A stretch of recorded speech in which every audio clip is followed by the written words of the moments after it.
السلام علیکم، میں ہوں آپ کی ہوسٹ غزل نیوز ویژن چینل سے ایک نئے ایپیسوڈ کے ساتھ ایک نئی شخصیت لے کے آپ کے سامنے. آج ہمارے ساتھ موجود ہیں راولپنڈی چیمبر آف کامرس کی فارمر پریزیڈنٹ صبوحی حسین صاحبہ. السلام علیکم. یہ جو جرنی تھی basically I never wanted to trade politics میں آنا، بٹ وہ کہتے ہیں نا کہ جہاں اللہ تعالیٰ نے ڈیسٹنی لکھی ہوتی ہے وہاں پر آپ لینڈ کرتے ہیں ہر حال میں. بچپن سے ہی ایک ویلفیئر کا اور ایک لوگوں کے ساتھ مدد کا سلسلہ تھا، چل رہا تھا، اور جو شوق تھا کہ کسی نہ کسی طریقے سے کام آنا.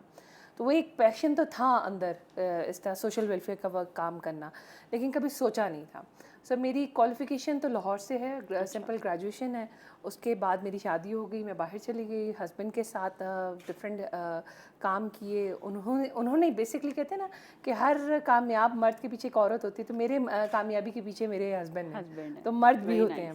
تو انہوں نے جتنا ایجوکیٹ کیا وہ انہوں نے کیا مجھے زیادہ تر. آئی ٹی سے ریلیٹڈ لے لیں، بزنس سے ریلیٹڈ لے لیں، پروفیشن سے ریلیٹڈ لے لیں، تو انہوں نے مجھے زیادہ ایجوکیٹ کیا. میرا پہلا جو سٹارٹ تھا وہ تھا میرا اپنا بزنس جو ہے ایس ایچ ڈیزائنر تھا، بوتیک تھی جو میں نے 2006 میں سٹارٹ کی تھی. سو میں نے وہ بند کی 2011 میں. اس کے بعد پھر میرا جو پھر میں باہر چلی گئی. پھر قطر سے جب واپس آئے تو دوبارہ بزنس سٹارٹ کیا میں نے، ایس ایس ٹورزم کے نام سے سٹارٹ کیا. دین مائی مدر پاسڈ اوے اور ان کی ایک چیریٹی کا سلسلہ چل رہا تھا. سو آئی وانٹ کہ وہ چیریٹی کا سلسلہ ہمیشہ چلتا رہے، تو اس کے لیے میں نے ایک بزنس سٹارٹ کیا، سائرس بیوٹی سیلون ان کے نام سے. تو اس کے لیے میں نے اپنے آپ کو چیمبر میں انرول کروایا. تو مجھے اس وقت تک مجھے یہ ٹریڈ پالیٹکس اور چیمبرس کے معاملات اتنے معلوم نہیں تھے. پھر ایونچولی اللہ کا کرم تھا کہ نامینیٹ ہوئے، الیکشن میں نامینیٹ ہوئے، کام کیا، اور اس طریقے سے پھر جرنی کا سٹارٹ ہوا. صحیح. تو این جی او سے ریلیٹڈ بتائیں کہ کس طرح کی این جی او ہے، کس سے ریلیٹڈ آپ زیادہ کام کریں؟ میں نے وائس آف چینج جو تھی این جی او، یہ بیسکلی جو میری تھاٹ تھی نا، یہ میری مدر کے ساتھ ہی ریلیٹڈ ہے. کیونکہ جب ان کی وفات ہوئی تو ہمیں پتہ چلا کہ ان کا چیریٹی کا سلسلہ بہت زیادہ چل رہا تھا. کیونکہ کچھ ہڈن ایسی چیزیں ہوتی ہیں جو پیرنٹس نہیں آپ کو شو کرتے نا. کیونکہ ہم سارے بہن بھائی باہر ہوتے تھے، تو ہم جو بھی بھیجتے تھے چیریٹی کے لیے مدر کو بھیجتے تھے. تو مدر آگے ڈسٹریبیوٹ کرتی تھی، اور کہاں کہاں ڈسٹریبیوٹ ہو رہا تھا یہ ہمیں ان کی وفات پہ پتہ چلا کہ کوئی ڈرائیور آ رہا ہے، کوئی مالی آ رہا ہے، کوئی محلے سے کوئی ایک آدمی آ رہا ہے کہ جی میرے گھر کا راشن وہ چلا رہی تھیں. تو ایک سلسلہ تھا جو وچ آئی نیور وانٹیڈ کہ وہ اسٹاپ ہو. سو اس کے لیے میں نے اپنے گھر سے اسٹارٹ کیا. انیشیلی ہم نے یہ کیا کہ ہم ایسی کوئی چیریٹی نہیں کرنا چاہتے تھے جس سے لوگوں کو مانگنے کی عادت پڑے. ہم ایسی چیریٹی کرنا چاہتے تھے جس سے لوگ خود مختار ہوں اور اپنے پیروں پہ کھڑے ہو کر کام کر سکیں. تو پہلا تو ہمارا سلسلہ جو تھا وہ رمضان سے سٹارٹ ہوا کہ ہم راشن ڈسٹریبیوٹ کرتے تھے.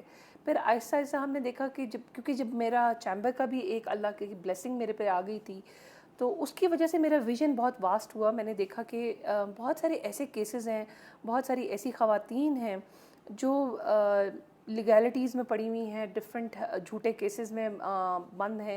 دیکھیں ایک جو چور ہوگا نا، اس کے پاس اتنا پیسہ، اتنا بیک اپ ہوتا ہے کہ وہ اپنی بیل کرا لے. ٹھیک ہے. تو جو ایک بندہ کسی ناجائز کیس میں پھنس گیا اور اس کو 5-6 ہزار کی ضرورت ہے اور وہ نہیں بیل کرا پا رہا، تو دیٹس مین کہ اس کے ساتھ ظلم ہو رہا ہے. اور بہت ساری جگہوں پہ ہمیں پھر لوگ بتاتے تھے کہ واقعی میں جینوئنلی ہم پوری کیس کی اسٹڈی کرتے تھے. ہمارے پاس لائرس کی ٹیم تھی. کیسز آتے کیسے تھے؟ آپ نے کیا وزٹس کرتے تھے آپ لوگ؟ نہیں، ایسا نہیں ہے کہ میں نے کوئی وزٹ کیا ہو. انیشیلی میں نے پہلے کوئی وزٹ نہیں کیے تھے. ٹھیک ہے. ہمارے چیمبر کے ساتھ نا ایسوسیٹ ہوتی ہیں، لا بھی ایسوسیٹ کرتا ہے ہمیں، کامرس منسٹری بھی ایسوسیٹ کرتی ہے، ڈفرینٹ این جی اوز ہمارے ساتھ ایسوسیٹ کرتے ہیں، ڈاکٹرز ایسوسیٹ کرتے ہیں. تو وہ ہمیں ڈفرینٹ ایشوز کے بارے میں بتاتے رہتے ہیں. 2022 میں ہمیں یہ ٹینیور ملا تھا. اٹ واز مائی انیشیٹ کہ میں نے یہ کوشش کی تھی کہ اپنے چیمبر کی توسط سے ہم وہاں پر چیریٹی کا بھی کام سٹارٹ کریں. کیونکہ اگر ہم اپنے گھروں میں چیریٹی کر سکتے ہیں تو وائی ناٹ ایک پورے ادارے کے ہاتھ سے چیریٹی جائے. تو اللہ کی بلیسنگ اس میں ہمارے ساتھ شامل ہوئی. پھر ہمارے ساتھ وکیلوں کی ٹیم شامل ہو گئی. انہوں نے پھر ہمیں جو ڈفرینٹ کیسز بتاتے تھے، جینوئن کیسز بتاتے تھے.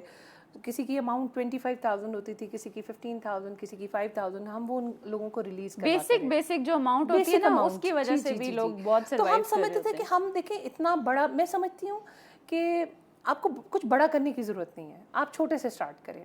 اسی طرح ہم نے محی الدین اسکول سٹارٹ کیا. معین الدین کے نام سے. میری ایک آنٹی تھیں, وہ اپنے فادر کے نام سے اسٹارٹ کیا انہوں نے. ان کا ایک مشن تھا کہ میں بچوں کو پڑھاؤں آگے, تو انہوں نے 6 روڈ سائڈ بچوں سے اسٹارٹ کیا. یو ول ناٹ بلیو کہ ہم نے اچھا اس میں ہم نے مشن یہ بنایا کہ ہمیں کسی سے کوئی پیسے لینے کی ضرورت نہیں ہے. ہم یہ کریں گے کہ جو بچہ ایک کورس کی کتاب پڑھ رہا ہے اور اس کی کاپی جب ختم ہو جاتی ہے, اس کے جو آخری 10 صفحے بچ جاتے ہیں وہ ہمیں مل جائیں. دیٹ واز ہمارا ایم تھا. ایک اگر آپ نے ایک جوتا پہنا ہے, آپ نے سال پہن لیا, 2 سال پہن لیا, تو اسے رپ ہو گیا, آپ ہمیں دے دیں. آپ کا پلاسٹک کا ڈبہ ہے, دہی کا ڈبہ آیا ہے, وہ آپ کے پاس خالی ہو گیا, وہ ہمیں دے دیں.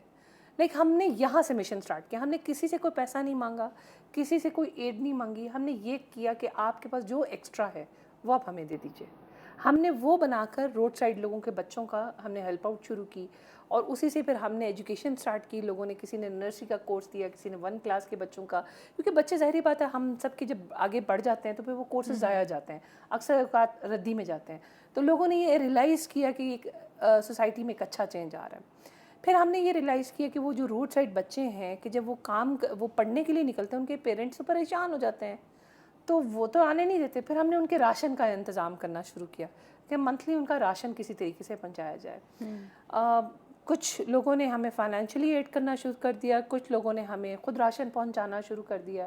پھر ساتھ ہی ساتھ وہ اس طرح اللہ کا کوئی کرم ہوا ہم پہ کہ وہ سلسلہ اس طرح چلتا رہا کہ ہم لوگوں نے بچوں کی نیوٹریشن پہ کام کرنا شروع کر دیا کہ وہ جو روڈ سائڈ بچے ہیں وہ 1 کیلا 1 گلاس دودھ روزانہ کا پی لیں. ہماری یہ چھوٹی سی کاوش نے, ہم نے 6 بچوں سے سٹارٹ کیا. الحمدللہ اس وقت 2nd برانچ بن چکی ہے, اور ایک اسکول میں ہمارے 95 بچے ہیں. سو آئی بلیو اللہ تعالیٰ نے آپ کو جو دیا, کیونکہ میری والدہ کہا کرتی تھی کہ اگر تمہارے پاس 1 روٹی ہے تو آدھی روٹی کا حق کسی اور کا ہے اس میں.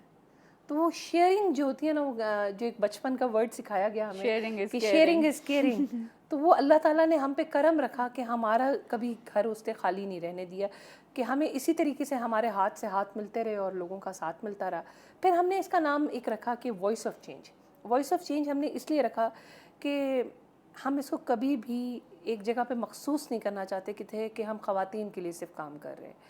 آئی بلیو کہ خواتین کے لیے بہت سارے ادارے کام کر رہے ہیں, اور آئی بلیو کہ آج کی عورت اتنی مستحکم بھی ہے اور مضبوط بھی ہے کہ وہ اپنے لیے رائٹس پراپر جان سکتی ہے. لیکن جو بیچارے مرد جن کو فائنینشیل پرابلم ہے, جن کو کہیں اسکلس کی پرابلم ہے, جن کے لیے کہیں سپورٹ کی پرابلم ہے, ان کے لیے کوئی آواز اس طریقے سے نہیں اٹھاتا. وہ خود بھی نہیں اٹھا پاتے کیونکہ ایک مرد کا ٹیبو ہے نا, ہم نے لگایا ہوا کہ مرد کو درد نہیں ہوتا, مرد رو نہیں سکتا, مرد اپنی تکلیف بیان نہیں کر سکتا. تو ہماری کوشش رہی وائس آف چینج ہم یہ رکھیں, کہ ہم نے نام بھی اس لیے بڑا سوچ کے رکھا کہ وائس آف چینج, یعنی کہ آواز. ہم نے اپنی یہی ریس کی کہ ہم ایک بدلاؤ سوسائٹی میں لے کر آئیں کہ ہم سب ایک ہیں, ہم سب کے پاس حقوق ایک ہیں, اور اگر ہم اپنے ایک حقوق مانگتے ہیں تو ہمیں مدد بھی اسی طریقے سے ایکوالٹی کی بنیاد پہ کرنی ہوگی. تو یہ ہمارا ایجنڈا تھا. تو بالکل ایسا ہی ہے. ٹھیک ہے, بہت بہت شکریہ صبوحی صاحبہ ہمیں ٹائم دینے کے لیے. بہت شکریہ. تو اب اجازت, آپ لوگ بھی اجازت دیجیے. نئے ایپیسوڈ کے ساتھ آپ کے سامنے دوبارہ حاضر ہوں گی نیوز ویژن چینل سے اپنی ہوسٹ غزل کے ساتھ. اللہ حافظ.